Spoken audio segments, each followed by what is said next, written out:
I'm diving into an excellent book called The Four Disciplines of Execution, subtitle, Achieving Your Wildly Important Goals. This book is by Chris McKenzie, Sean Covey, and Jim Hewling. And so here's just a quick overview of the four disciplines. You have discipline 1, focus on the wildly important. Basically, the more you try to do, the less you actually accomplish.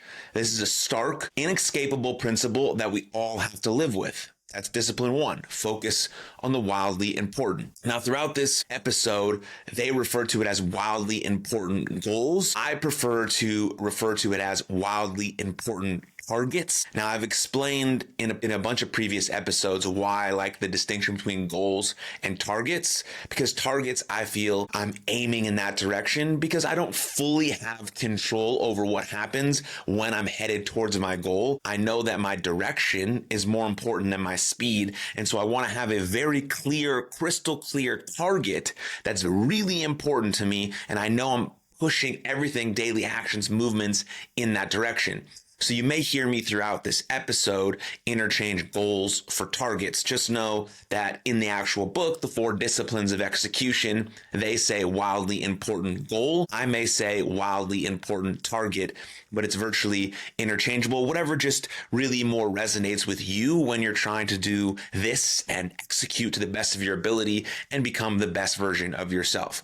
So you have that discipline 1, which is focused on the wildly important. Then you have discipline number 2, which is act on lead measures. This is the discipline of leverage.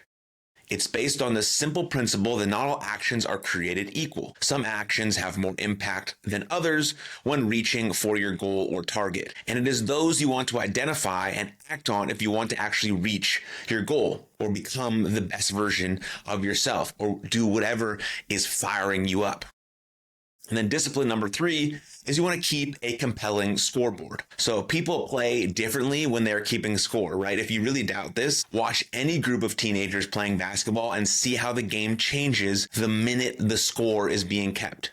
See how much quicker they move, more intensity, they play with, because there's a compelling scoreboard for these young people to try and win this game. And so we want to keep a compelling scoreboard. And then you have discipline number 4, which is create a cadence of accountability.